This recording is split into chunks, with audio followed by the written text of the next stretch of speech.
Bonjour à tous mes amis, oh, mes amis. Daklis, petite vidéo, c'est de jour que, bon, il y avait le sorte de la nationale, l'Italie s'est pris trois claques en Espagne, rien à dire. Buffon, pour moi, il y a un gardien qui était un grand, qui était un super gardien, mais c'est le temps aussi de laisser la place aux autres à 40 ans, tu n'as plus l'explosivité d'un temps, tu vives maintenant sur la publicité qui t'arrive, parce que tu étais un grand, tu étais un super gagnant, tu étais le meilleur du monde. Maintenant, tu n'es plus le meilleur du monde. Il faut arrêter. Ils t'ont donné la prime à la UEFA, moi je m'en bats les couilles, tu n'es plus le meilleur. Et je ne te manque pas de respect, attention, je ne lui manque pas de respect. Mais le coup franc des Isco, même si c'était bien frappé, tiré, il n'était pas était pas très angolais, c'était à un mètre du set du goal. Il n'était pas en pleine lucarne, il était un mètre de la lucarne. Et un goal plus jaune, plus explosif, il le prend ça. Il ne peut pas prendre un but comme ça. La balle était comme ça, un mètre de poteau. Donc tu ne peux pas ne pas le prendre. Donc un gardien qui a de l'explosivité plus jaune, il arrête. C'est pour ça que je dis à Buffon d'arrêter. Même son deuxième but, okay, il a bien frappé et tout, mais à mon avis, c'était pas irrésistible à la frappe. Un jeune goal pour plus réactif, et pour moi, il pouvait y arriver. Dites ça, ils nous ont fait un cul comme ça, il n'y a rien à dire. On peut perdre 6-0, 7-0. À chaque action, c'était un contre un. Donc, Bonucci, c'est arrivé, c'est ce qu'il est, un joueur survalué. Il est très beau les pieds, mais un contre un, il s'est fait toujours sauter la preuve, des coups francs. Euh, on commence le match, 3 minutes, Verratti, Jack carton jaune. Verratti, c'est méconnaissable. C'est bon, tu n'as pas mis de jouer, bon, arrête quoi. À Paris, tu fais claguer, tu joues pour l'Italie, tu fais claguer, mais va te faire reculer un peu. T'es un peu trop, t'es un minot, t'es un sale minot, t'es un con. Tu t'es monté la tête. Restons sur terre. Restons sur terre si tu veux jouer, parce que là, tu ne sers à rien. Après, t'es aussi 35 ans. Oui, ok. Bon. Il faut avoir les couilles d'échanger l'équipe, de mettre les jeunes comme ça. Maintenant, on va y aller où? Maintenant, il faut rester comme ça parce que ça, c'est les joueurs qu'il a choisi Ventura. Mais même si tu vas au barrage et tu passes à l'Italie, je ne pense pas qu'il va loin. Sous papier, je dirais, on est années de lumière, il y a des galaxies entre nous, l'Allemagne, l'Espagne et la France. Ok, la France a fait match nul contre le Luxembourg, c'est vrai que c'était un peu suffisant, mais bon, 36 tirs au cage, de barres, le goal du Luxembourg qui a fait. Bon, il y a vraiment, ce jour-là, il y avait un alignement des planètes parce que la France ne gagnait pas. Ok, ça arrive, mais bon, je ne suis pas inquiète pour la France, ils ont des super joueurs. Quand tout le monde dit qu'il va en Bulgarie, ils vont perdre en Bulgarie, ils vont gagner. Je dis maintenant, vous gagnez 3-0 la France. La France, c'est forte, les gars. La France, c'est un problème de mental. Tout ça arrive. Avoir son mental, c'est Pogba fait moins le con, parce que je vais faire assez le con après moi, quand nous sommes trop suffisant. Et après, peut-être il pourrait faire d'autres choix, le Deschamps pour ce match-là, parce que de toute façon, nous sommes que je peux faire tout derrière. Il faut que tu fasses un but, il faut que tu en aies fait 5. Bon, bref, pour la France, je ne suis pas inquiète. On vient à l'Inter, c'est ce qui est le but de la vidéo. Hier, Spalletti a retiré un prime, le premio Rocco a Coverciano. Et hommage de cette premiation, on a parlé bien sûr de l'Inter. Il a dit quoi? Il a dit, les gars, ouvrez bien les oreilles. Qu'est-ce qu'il a dit, Spalletti? Il est très content, bien sûr, d'entraîner à l'Inter. Très content de ces deux directeurs sportifs qui sont, les a euh, classés des deux ceintures noires des karatés sans section. Deux directeurs sportifs très forts, très compétents, qui sont absolument écoutés de la A à la Z les directives des Spalletti, qui sont arrivés des joueurs. Ils sont arrivés des joueurs qui ont demandé Spalletti. Okay. Ils sont arrivés des joueurs qui ont demandé Spalletti, donc ils les ont suivis. Il a dit aussi que quand lui a parlé avec le président Zhang Jindong, le président Zhang Jindong lui a bien dit qu'il était prêt à investir beaucoup, beaucoup, beaucoup d'argent sur l'Inter et acheter des bons joueurs, de très bons joueurs. Le problème, qu'en cours du marché, il y a eu cette restriction gouvernementale chinoise, qui c'est une chose que c'est vrai. Alors, arrêtez-moi de parler, moi, du chinois de Milan. Les Chinois de Milan, ils n'ont pas de l'argent qui vient de Chine. Ils ont de l'argent qui était prêté par le fonds Elliott. D'argent chinois dans le Milan, il n'y en a pas. C'est ce qu'est le président du Milan, Li, là, c'est M. Li, l'argent qu'il a, son patrimoine personnel estimé à 500 millions d'euros, il est bloqué par le gouvernement chinois. Il ne s'en sort pas dans la Chine. Donc lui, il a fait un prêt aux banques Elliott. Figurez-vous que le Milan vaut 750 millions d'euros et lui il achète le Milan avec 500 millions d'euros qui c'est son patrimoine. Donc, comme il a dit après façon il y a une semaine dans une conférence de presse, que c'est le Milan la prochaine année ira pas dans la Ligue des Champions, eh bien, ils vendront leur top joueur qui est aujourd'hui, moi je n'aurais pas l'individuel, peut-être en top, ça peut être Donnarumma, certainement. C'est Bonucci en top après son match en top comme ça, 7 millions et demi à 32 ans. Et bon, non, ils ne le vendront pas. Pour le 5 ans, un contrat de 5 ans à 7 millions et demi. Tu penses que Bonucci va partir de Milan maintenant? Mais vous avez un bon truc, hein, jusqu'à 37 ans, le mec ça vous coûte cher. Hein. 7 millions et demi par an, ça fait 15 millions de l'or, lourd, parce qu'il faut payer les taxes. Les taxes, les paye Milan, ne paye pas Bonucci. Pour vous dire. Donc, c'est Milan, il n'arrivera pas en Ligue des Champions, il devra vendre. Il devra vendre cette offre. Et même s'il va à la Ligue des Champions, parce que d'octobre après, il rentre dans le fair play UEFA, même si elle veut un agrément qui leur donnera 2-3 ans, ils ont déjà âge d'évaluation, ils doivent respecter la UEFA. Donc ils auront des sérieux problèmes, même à maintenir les salaires, parce que vous ne comptez pas les salaires sont énormes. Donc quelqu'un, dans le prochain année, il va sortir. Ils feront des pouces-valences, comme ça fait, comme font tous les autres. Et puis, voilà. Mais le Milan, ils doivent vendre des joueurs, ça va parler des champions. Et après, il a dit oui, mais de toute façon, en Chine, c'est normal d'avoir des taux d'intérêt avec deux chiffres, c'est-à-dire 11%. C'est-à-dire l'Inter, elle avait fait les intérêts pour Golden Sachs, c'était 5,5. Milan, ils ont prêté 370 millions d'euros à 11% d'intérêt. En tout cas, Milan, tout ce qu'ils ont pris Milan, ils doivent 120 millions d'euros d'intérêt à Elliott. Donc, tout ce qui est Milan, tout ce qui est du Milan, centre sportif, les droits télévisibles sont déjà tous retournés directement à Elliott comme garantie. Tout le Milan est garanti. Donc, mal qui va, Milan ne sera pas en faillite. Il se retrouvera chez Elliott, qui après il devra chercher et choisir un nouveau investisseur. Mais après, Elliott, il ne fera pas des mercato, ça sera autofinanciement. Hein, il va s'autofinancer.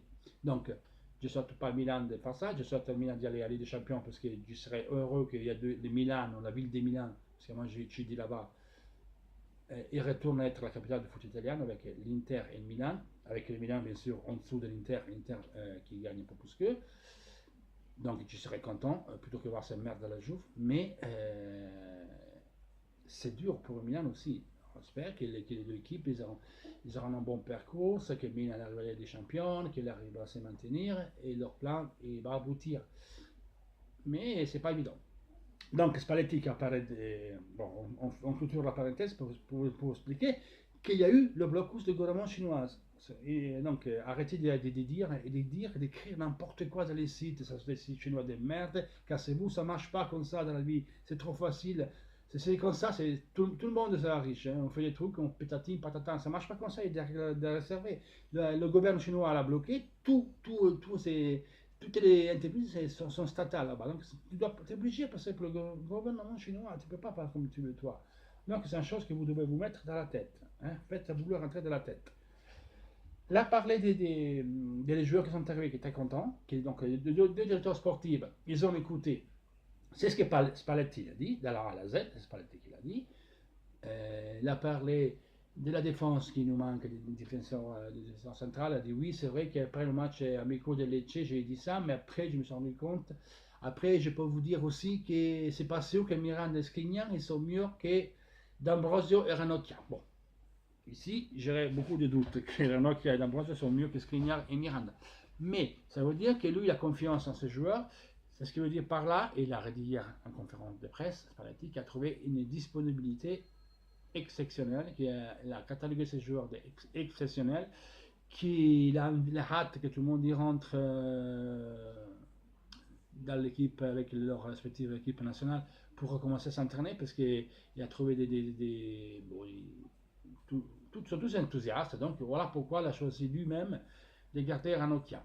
Après janvier, j'espère que quelqu'un arrive. Il a parlé des Zigno, que c'est Van Hausen. Les Zigno, pardon, Van Hausen, Ranocchia, d'Ambrosia et des Van Hausen. Parce que Van Hausen, enfin, il est très jeune, mais il est très fort. Et on a vu que dans les 2 dernières années, il y a des équipes qui, avec des jeunes, ils ont fait boom. Je pense parler des Dembélé, des Mbappé et des autres très jeunes joueurs. Donc, il a dit, c'est les joueurs à considération. On est 23. Et à chaque joueur qui est là, il a été pensé pourquoi il est là. Donc il y a une raison pourquoi ils sont là. Donc Caramo, comme je disais déjà 2 mois, il y avait 2 mois quand je faisais des vidéos, on me disait non mais Caramo, c'est un minot et patati patata, je vois le Keita, on veut ça. Oui, oui, ok, Keita s'arrêtait bien, c'est arrivé. Mais Caramo, il était une demande expressive de Spalletti. Et hier, Spalletti, il a insensé Caramo. Il a parlé d'une manière enthousiastique. En même temps, il le protège parce qu'il a dit oui, il doit apprendre pas mal de choses, mais quand il lui parle d'expérience, c'est pas expérience de notre équipe, expérience du foot italien, de venir malade. Elle a dit que d'Albert, il a dit après le premier entraînement, Caramo il a dit mais on s'entraîne toujours comme ça, et d'Albert a pris sous bras Caramo et il a dit bienvenue dans le foot italien. Et il a dit par contre ce garçon, il y a des accélérations sur les 60 et 70 mètres, qui était là, tu ne le prends plus, elle est dévastante, elle est phénoménale. Donc Spalletti, il est très enthousiaste, très content de Caramo. Et vous allez voir que Spalletti, de Caramo, il va sortir un grand joueur. Peut-être qu'un jour on va voir un talent. Ok, 35 présences à Caen, il jouait à Caen, Mino il jouait à Caen, il ne jouait pas à Monaco comme Mbappé ou deux autres, il jouait à Caen. Il a des qualités, comme il a eu Dembélé à Rennes. Il a des qualités parce qu'il était élu une des 3 meilleures promises du foot français avec Dembélé et Mbappé. Deux sont explosés, on espère de le faire exploser nous-mêmes. Spalletti, je vous répète, elle est très, très, très enthousiaste de Caramo. Donc, il le catéchise et il va le s'inteliner parce que je ne pense pas qu'il va jouer titulaire de suite. Mais qu'Andreva doit se faire des soucis parce que c'est le petit qui continue comme il est en train de faire là. Spalletti, il est enthousiaste. Il a compris les qualités qu'il a. Déjà, les gars, celui-là est encore plus rapide que ça là. Celui-là, c'est énorme. Si Spalletti arrive à le bien former, on a un grand joueur, les gars. Donc voilà. Après, on verra en janvier qu'est-ce qui va passer. Bon, en gros, c'est ça. Donc Spalletti a dit ça.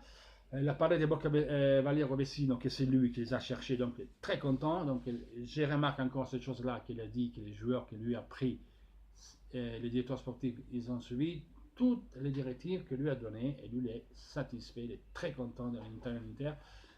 Donc on arrête, je vois trop des youtubeurs en Italie, et il y en a quelques-uns en France que je suis.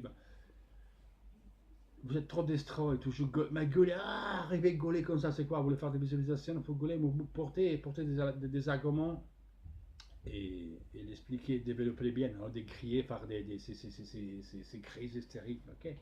En Italie, ils font les crises hystériques. Ah, en Italie, il y a un champion, ça s'appelle Vidal. Hein, voilà, le Vidal, ben, c'est si Vidal, il tire tout contre le mur. C'est ça, Vidal. Arrêtez, renseignez-vous. Essayez d'avoir l'esprit libre. Avoir l'esprit libre et d'être réaliste. Moi aussi, je n'étais pas content que Baldé n'est pas arrivé. Après, il faut être réaliste, il faut comprendre c'est ce qui est passé, c'est ce qui arrive. Le président de l'Espagnol, c'est les Chinois, le demi-président a fait une conférence de presse, il a expliqué qu'aucune équipe chinoise n'a investi. Ils ont fait l'autre jour, sous Jean État de la République, ils ont mis un graphique sur l'équipe avec les propriétaires chinoises. Qu'est-ce qu'ils ont dépensé? Oh, c'est ce qu'ils ont dépensé le plus avec un propriétaire chinois, c'est le Milan. Mais Milan, ils ont dit, c'est pas d'argent qui vient de la Chine. C'est ce qui a investi un peu plus, c'était le West Bromwich avec le propriétaire chinois, qui grâce à les rentrées qu'ils ont des droits télévisifs, qui sont beaucoup, sont le double et le triple de ce qu'il y a en Italie, ils ont dépensé 70 millions d'euros. L'Inter, c'est la troisième par investissement, quand même. On est la troisième équipe avec le propriétaire chinois qui a investi le plus. L'Inter, le solde entre achat et sortie, c'est moins 30. À l'Inter, avec ce que tu dois payer par parce que tu payes Joe Mario, on le paye, Gabigol, on le paye, c'est des tranches, c'est des 3 fois, c'est payé un paiement triennal. Il faut finir de payer Perisic, il faut finir de payer, c'était comment ça s'appelle, on finit Brozovic, non, toutes les Condobia, tout ce qu'on paye là, c'est l'Inter, là, en solde de moins de 30 millions d'euros. Donc l'Inter, quand même, là, investi l'Inter. Pas beaucoup. Et Spalletti, il a dit que le président, quand on a parlé avec lui, il avait promis des investissements, beaucoup d'investissements, que la politique a changé par le gouvernement chinois. Spalletti a dit le président m'avait garanti qu'il aurait investi massivement. Le problème, qui a vu ce problème avec la décision du gouvernement chinois, on s'est retrouvé bloqué comme ça. Mais moi, je suis absolument content. Et donc, il n'y a pas de problème. Donc, bon, on verra après, mois d'octobre, après le convenu du Parti communiste, ce blocus va être maintenu, ça va être allégé, on ne sait pas, on verra bien. Donc, les gens qui font ces crises, qui ne veulent pas comprendre, connecter un peu le cerveau, essayer d'être réaliste. Moi, je suis réaliste. Il y a Ranocchia, je n'aime pas qu'il y a Ranocchia, mais Ranocchia, quand il joue, c'est le joueur que j'insulte le plus avec, quand il y avait Medel contre Bas, que j'ai insulté le plus, avec Nagatomo ou Santon. Maintenant là, s'il jouera, je le supporterai. Fini le match, je l'insulterai. Mais moi, à chaque fois que je joue un joueur, je le soutiens. Maradona l'a encore tiré à zéro sur Icardi. Il a encore perdu une occasion pour se taire. Parce qu'Icardi de la surface, c'est énorme, c'est un monstre, donc il ne faut pas casser les couilles, il ne faut pas exagérer. Moi, je dis qu'Icardi doit améliorer à l'extérieur de la surface de réparation. Jouer par l'équipe, aider l'équipe, être capable de faire des 1-2, des appels, des passes, des mouvements. Spalletti va travailler pour ça, il l'a déjà dit. Donc Spalletti a parlé d'Icardi, il a parlé de manière enthousiaste d'Icardi. Donc, ok, moi, j'aime pas trop Icardi, mais de la surface, c'est une qui plante, hein, les gars. Ses buts, il les fera toujours. Il y a Spalletti, et il a dit Spalletti, il est convaincu de le compléter. Donc, si Spalletti nous complète Icardi, on a un top à la maison. L'autre peut être Caramo un jour. On a Perisic qui, cette année, paraît être bien motivé. On va voir ce que ça va arriver. Voilà, tout simplement. Donc, pour aujourd'hui, c'est beaucoup, vu que c'est déjà 16 minutes de vidéo, c'est trop long de le voir. Je vous dis à la prochaine, à demain. On verra selon des situations comment se créer. Bisous à tous et ciao!